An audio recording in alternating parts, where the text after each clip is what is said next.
नमस्कार दोस्तों PCS academy में मैं आप सभी लोगों का स्वागत करता हूं। और दोस्तों हम लोगों की यूपी पीसीएस मेंस 2021 के लिए आंसर राइटिंग की सीरीज़ चल रही थी। उसी सीरीज़ में हम लोगों ने अभी तक 133 पार्ट तक देख लिए थे। आज हम लोग 134वां पार्ट देखेंगे।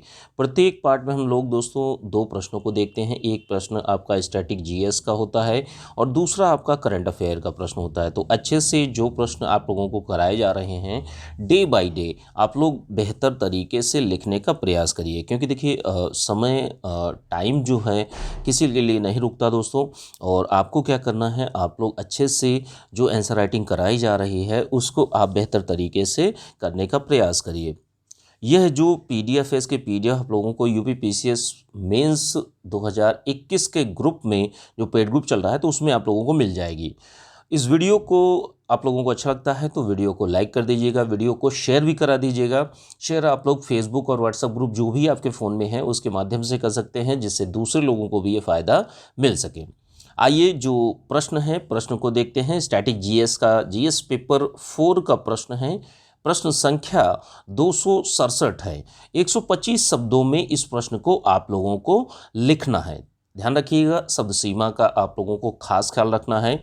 इसके साथ में कुछ अन्य चीज़ें भी होती हैं कि जैसे जो सावधानियां हैं कि ग्रामर की गलतियां आपसे नहीं होनी चाहिए।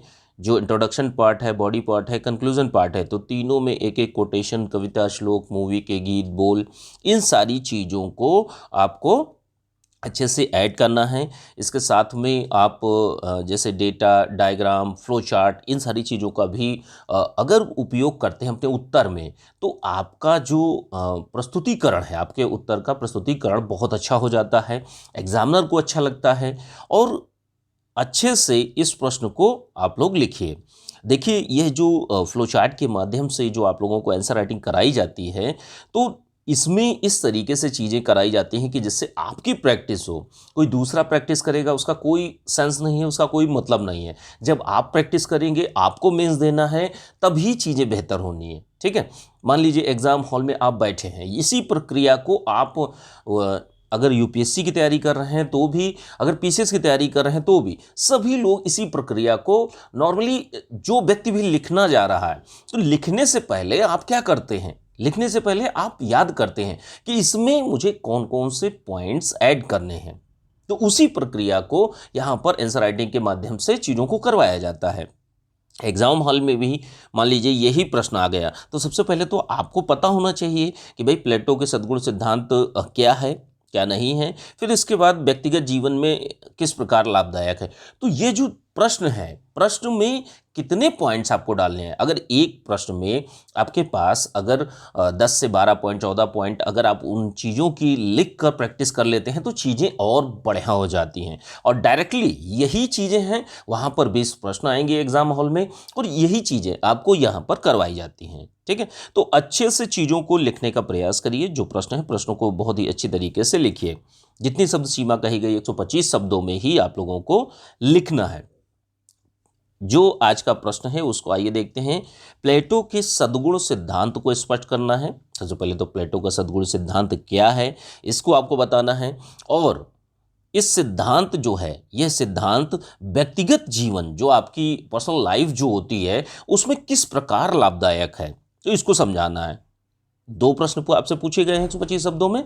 दोनों प्रश्नों का बहुत ही बेहतर तरीके से आपको जवाब देना है। अब देखिए प्लेटो का सद्गुण सिद्धांत क्या है। अब इस पर सबसे पहले बात करते हैं। तो देखिए प्लेटो का सद्गुण सिद्धांत की जहाँ तक बात की जाती है तो प्लेटो ने कहा था, ठीक है, ये सारी की सारी चीज़ें प्लेटो ने बताई हैं। ठीक है, प्लेटो और अरस्तु ने। तो यहाँ पर मुख्य बातें जो हैं वो प्लेटो की ही बताएंगे। कि जैसे देखिए प्लेटो कहते हैं कि जो सद्गुण सिद्धांत है, ध्यान रखिएगा, सद्गुण सिद्धांत एक चरित्र की एक विशेष स्थिति मानी जाती है। जैसे मान लीजिए किसी का कैरेक्टर, 3 व्यक्ति हैं, ध्यान रखिएगा 3 व्यक्ति हैं, तीनों का कैरेक्टर अलग अलग है। ये देखिए अदरवाइज मत लीजिएगा, कोई लड़का या लड़की जैसा भी हो। ठीक है, एक लड़का है उसका करैक्टर है कि वो चोरी करता है, एक लड़का ये है कि वो लड़कियों को छेड़ता है। ठीक है, और ये तीसरा लड़का है जो एक अच्छे विवेक वाला है, वो गलत कार्यों को नहीं करता है, उसका जो कैरेक्टर है वो बहुत अच्छा है। वो दृढ़ निश्चयी आदमी है, कभी भी गलत कार्यों में सम्मिलित नहीं होता है। तो ये जो तीसरा टाइप का व्यक्ति है, यह जो चीजें सद्गुण के सिद्धांत के अंतर्गत आती हैं, ध्यान रखिएगा, उनको एज इट इज वो चीजें फॉलो करता है, उनको अपने मानसिक और बौद्धिक स्थिति में भी रखता है, हर चीजों में उन चीजों को स्थान देता है। ठीक है, तो ये क्या है, चरित्र जो आपका कैरेक्टर जो होता है उसकी एक स्थिति मानी जाती है जो सबसे बेस्ट है। प्लेटो यही कहते हैं। अगली चीज प्लेटो क्या कहते हैं कि विवेकपूर्ण स्थायी मानसिक स्थिति है। अब इसका क्या मतलब है, विवेकपूर्ण स्थायी मानसिक स्थिति। अब जैसे मान लीजिए कोई दो व्यक्ति हैं, ठीक है, कोई दो व्यक्ति हैं, अब दोनों व्यक्तियों की जो उनकी थिंकिंग है या उनका जो विवेक है, एक व्यक्ति है जो बी नाम का व्यक्ति है, वो उल्टा सीधा उधर उधर करता रहता है, ठीक है, और एक व्यक्ति जो दूसरा व्यक्ति है वो सारी चीजों पर विवेकपूर्ण रूप से निर्णय लेता है कि वो जो भी करता है वो सोच समझ कर करता है कि हाँ क्या चीजें सही हैं क्या चीजें गलत हैं। तो यहां पर क्या है, प्लेटो यही कहते हैं कि विवेकपूर्ण एक स्थायी मानसिक स्थिति, विवेकपूर्ण का मतलब जो अच्छी है, जो सद्गुण लोगों के लिए, जो समाज में लोग हैं उनके लिए बेहतर हो। ठीक है, अब देखिए जो प्लेटो है, प्लेटो क्या कहते हैं कि प्लेटो कहते हैं कि प्लेटो के सद्गुण सिद्धांत के अंतर्गत कि जीवन के वास्तविक उद्देश्यों की व्याख्या करते हैं। देखिए दो चीजें हैं आपके लाइफ में, पूरी जीवन में दो चीजें हैं कि भाई आप एक अच्छे इंसान भी बन सकते हैं और एक आप बुरे इंसान भी बन सकते हैं। बात यह होती है कि जैसे मान लीजिए एक कोई किसी धर्म का है, मान लीजिए ये मुस्लिम धर्म का है और ये हिंदू धर्म का है, इंसान वही है भाई, सभी लोग मां की कोख से ही पैदा होते हैं। ठीक है, अब यहां पर जो जीवन के वास्तविक उद्देश्य है एक अच्छा इंसान बनना, तो अगर आपके अंदर यही चीज, जबकि ऐसा नहीं होता, एक बच्चा जब पैदा हो रहा होता है तो उसको ये भी नहीं पता होता है कि वो कहां पर, किस खानदान में, किस धर्म में, किस जाति में, किस संप्रदाय में जा रहा हो, उसका कोई मतलब नहीं, लेकिन वह जीवन का जो वास्तविक उद्देश्य है उसको पाना चाहिए, ना कि जो जीवन के जो सामाजिक चीजें हैं कि समाज में जैसे घर में पला बड़ा उसी के अनुसार। अब जैसे छोटी सी चीज समझिए कि एक बच्चा है, वो कोरी किताब है, उस पर जो लिखेंगे वो लिखेगा। अब एक बच्चा जो पैदा हुआ है, अब उसका पालन पोषण हिटलर के खानदान में हो जाए, हिटलर के यहां वो पैदा हो जाए, अब आप सोच कर देखिए कि क्या वो उस मानसिकता से ग्रसित नहीं होगा, वो तो सीधे बिल्कुल गोली चलाने में, मारने काटने में, इन सब चीजों में विश्वास रखेगा। तो यहां पर इंसान जिस समय पैदा होता है उस समय उसके अंदर कुछ नहीं होता है, लेकिन जो बाहरी स्थितियां हैं वो सारी की सारी चीजें होती हैं। लेकिन जब सद्गुण के सिद्धांत की बात करते हैं तो सद्गुण के सिद्धांत में जीवन के जो वास्तविक उद्देश्य हैं, एक अच्छा इंसान बनना, अच्छे कार्यों को करना, किसी को नुकसान ना पहुंचाना, ये आपके जीवन के वास्तविक उद्देश्य हैं। सभी का भला करना, अपने आप पर नियंत्रण एवं संयम रखना, ये जीवन के वास्तविक उद्देश्य हैं। अगली चीज क्या है, अगली चीज प्लेटो कहते हैं कि नैतिक और बौद्धिक, यह जो सद्गुण सिद्धांत है तो इसमें सिद्धांत में यह कहा गया है कि सद्गुण जो है नैतिक भी होता है और बौद्धिक भी होता है। अब नैतिक कैसे, कि जैसे नैतिकता के हिसाब से क्या सही है क्या गलत है वो चीजें अलग हैं। अब उन्हीं चीजों को आपने, जैसे सच बोलना चाहिए हमेशा, क्या है, एक नैतिक सिद्धांत है कि लोगों को हमेशा सच बोलना चाहिए। अब उसी चीज को आपने जीवन में उतारा, अपनी बुद्धि में, भाई सारी की सारी चीजें विवेक के माध्यम से ही चलती हैं। ठीक है, और आपका विवेक कहता है कि हाँ यार ये चीज गलत है, लेकिन आप सही चीज में नहीं जाएंगे, आप गलत चीज में जाते हैं। तो यहां पर क्या है, प्लेटो ने अगर सद्गुण करना है तो उसका जो बौद्धिक स्तर है वो अच्छा होना चाहिए, जो उसकी बुद्धिमत्ता है वो अच्छी होनी चाहिए। तो नैतिक और बौद्धिक दोनों प्रकार के सद्गुणों के सिद्धांत होते हैं।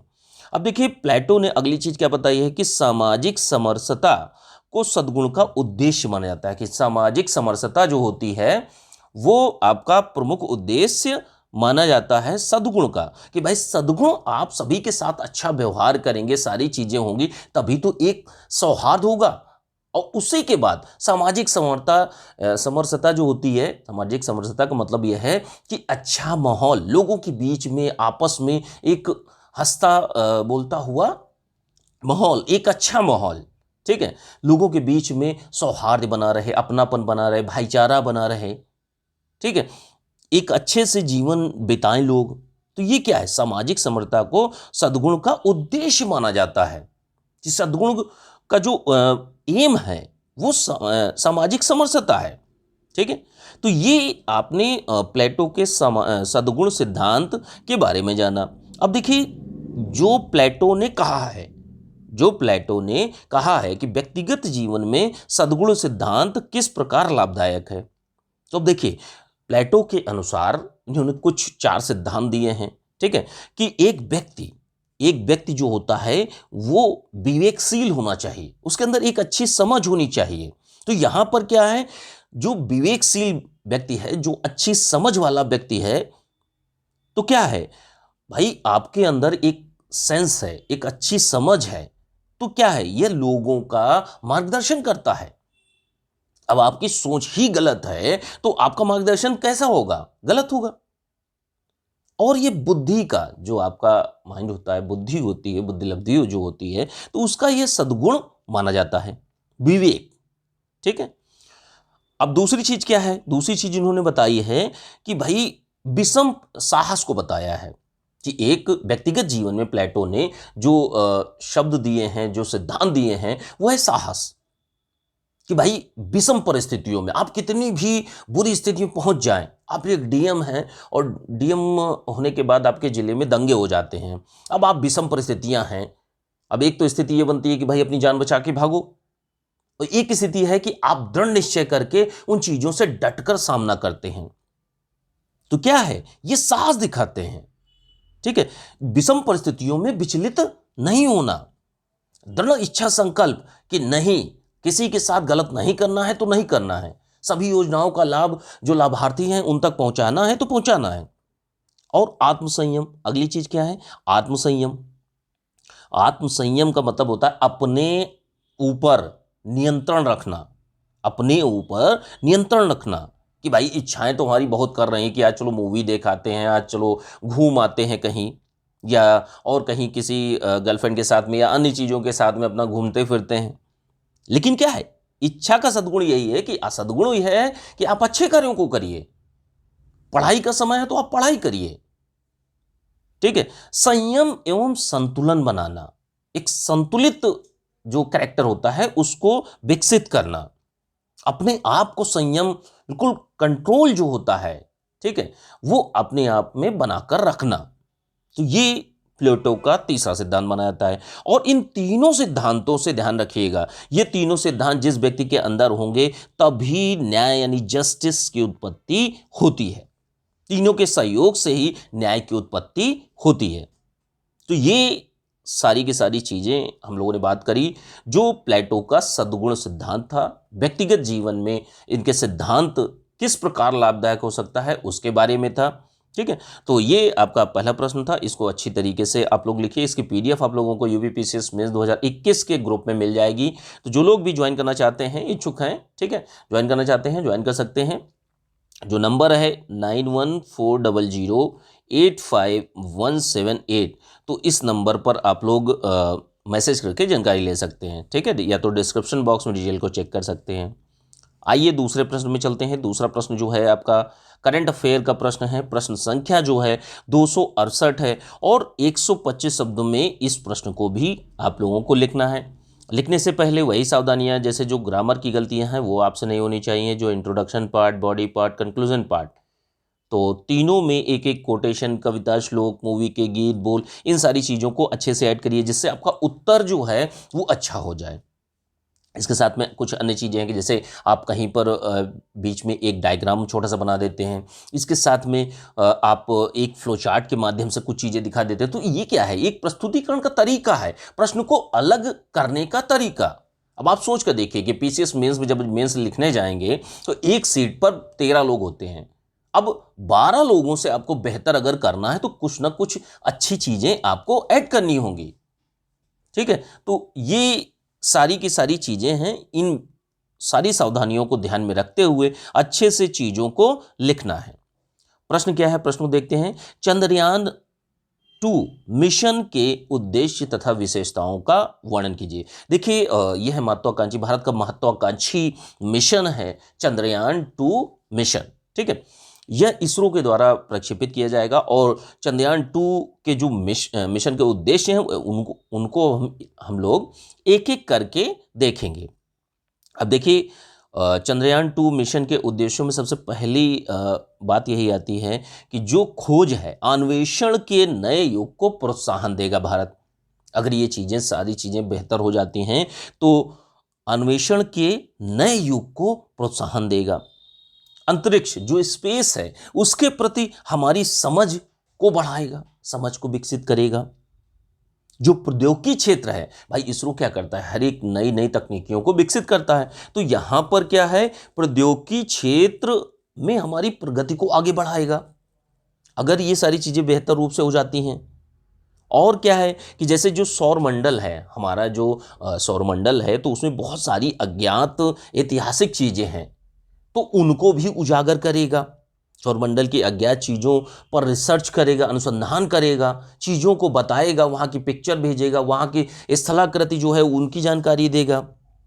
स्थलाकृति, वहाँ पर चंद्रमा में कौन कौन सी या सौरमंडल में कौन कौन सी चीज़ें हैं, कौन कौन सी जो खनिज हैं वो पाए जाते हैं, इन सब चीज़ों का अन्वेषण करेगा। और क्या उद्देश्य हैं, जो एक वैश्विक प्रयास है अंतरिक्ष क्षेत्र में वैश्विक प्रयासों को भी यह आगे बढ़ाएगा।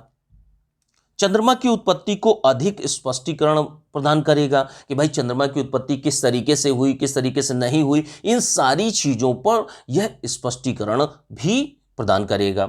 ठीक है, कि जब खोज होगी, सारी चीज़ों के बारे में जानकारी होगी, तो तभी आप सारी चीज़ों को बता सकते हैं। ठीक है, तो ये चंद्रयान 2 मिशन जो है इन्हीं उद्देश्यों के साथ में प्रक्षेपित किया जाएगा। अब देखिए अगली चीज़ क्या है, अगली चीज़ ये है कि चंद्रयान 2 मिशन की विशेषताओं को देख लेते हैं एक एक करके। कि जैसे देखिए ये भारत का इसरो के द्वारा निर्मित स्वदेशी ये जो मिशन है, स्वदेशी मिशन है, स्वदेशी सारी की सारी चीज़ें लगी हुई हैं। ठीक है, प्रक्षेपण यान, वो चाहे आपका लैंडर, रोवर और जो भी चीज़ें हैं वो सारी की सारी स्वदेशी हैं। और यह चंद्रमा का यह द्वितीय चंद्र अन्वेषण मिशन है। पहले चंद्रयान फर्स्ट गया था, अब चंद्रयान 2 जाएगा। इसमें क्या है कि जैसे जो चंद्रमा की सतह है, ठीक है, मान लीजिए ये सरफेस है चंद्रमा की, तो चंद्रमा की सरफेस पर इस सतह का अवलोकन करेगा। अवलोकन करने के बाद क्या करेगा कि उन सूचनाओं का एकत्रण करेगा। एकत्रण करने के बाद चीज़ों को यहाँ पर लोगों के पास में भेजेगा। तो ये ऑर्बिटर का काम रहेगा। इसमें और क्या चीज़ लगी हुई है कि एक लैंडर लगा है। लैंडर का मतलब होता है कि जैसे जो उपग्रह है, ठीक है, तो उसको, ठीक है, जो हमारा यान है उसको वहाँ पर जो चंद्रमा की सतह है उस पर लैंड कराने में सहायता करेगा। ठीक है, लैंडिंग किस तरीके से होगी, लैंडर को एक अन्य नाम भी दिया गया है, विक्रम। ठीक है, नियंत्रित रूप से, संतुलित रूप से, अच्छे से जो लैंडिंग है चंद्रमा की सतह पर वो हो सके, इसके लिए जो लैंडर है उसका प्रयोग किया गया है। अगली चीज़ क्या है, अगली चीज़ है रोवर। रोवर का नाम देखिए, एक नाम दिया गया है प्रज्ञान। अब ये क्या चीज़ है, देखिए 6 पहिया गाड़ी है, आप लोगों ने देखा भी होगा, बहुत सारी बार फिल्मों में दिखाता भी है, हॉलीवुड की, बॉलीवुड की कई फिल्मों में दिखाया गया है। तो ये 6 पहिया वाहन होता है जिसके माध्यम से, और ये संचालित किस तरीके से होता है, ये कृत्रिम बुद्धिमत्ता के आधार पर ये बना होता है, आर्टिफिशियल इंटेलिजेंस के द्वारा संचालित होता है, ऑटोमेटिक सारी की सारी चीज़ें होती हैं, और ये चंद्रमा पर संचलन करता है। संचलन का मतलब एक जगह से दूसरी जगह जाना, मूवमेंट करता है। ठीक है, कि एक जगह से दूसरी जगह अगर जाना है तो ये आपका रोवर यानी प्रज्ञान काम में आता है। अब देखिए प्रक्षेपण यान कौन सा है, प्रक्षेपण किस चीज़ से प्रक्षेपित किया जाएगा, तो देखिए GSLV Mark 3 M1 के द्वारा, प्रक्षेपण यान के द्वारा इस मिशन को भेजा जाएगा। ठीक है, और भारत की उपलब्धि यही है कि USA, ध्यान रखिएगा, USA, रूस और चीन के बाद भारत चौथा ऐसा देश बनेगा जो यह उपलब्धि को प्राप्त करेगा। ठीक है, तो ये मोटी मोटी चीज़ें हैं, मात्र 125 शब्दों में ही आप लोगों को इस प्रश्न को लिखना है। अच्छे से चीज़ों को लिखते रहिए और आज से ही आप लोग लिखने का प्रयास करिए। मैं डेली डेली आप लोगों से इसीलिए रिक्वेस्ट करता हूं कि आप लोग लिखना आज से ही स्टार्ट कर दीजिए। कुछ भी लिखिए, जो आपको 2 प्रश्न दिए जाते हैं एटलीस्ट इतना ही लिख लीजिए, तो कम से कम थोड़ा बहुत तो आप लिखना स्टार्ट करेंगे ही। ठीक है, और आज से ही आप लोग, क्योंकि देखिए कल कभी ज़िंदगी में नहीं आएगा, जो काम करिए आज से ही करिए। तो आज से ही आप लोग 2021 की तैयारी करने लगिए, अच्छे से आंसर राइटिंग करिए। ठीक है, पीटी की चीज़ों को पढ़ना स्टार्ट कर दीजिए। कुल मिलाकर पढ़ाई को स्टार्ट करिए। ठीक है, और इसके पीडीएफ दोस्तों आप लोगों को पीसीएस मेंस 2021 के ग्रुप में मिल जाएगी। तो जो लोग भी अपना ज्वाइन करना चाहते हैं ज्वाइन कर सकते हैं। नंबर है 9140085178। इस नंबर पर मैसेज करके जानकारी ले सकते हैं। ठीक है, चलिए ठीक है, थैंक यू देखने के लिए।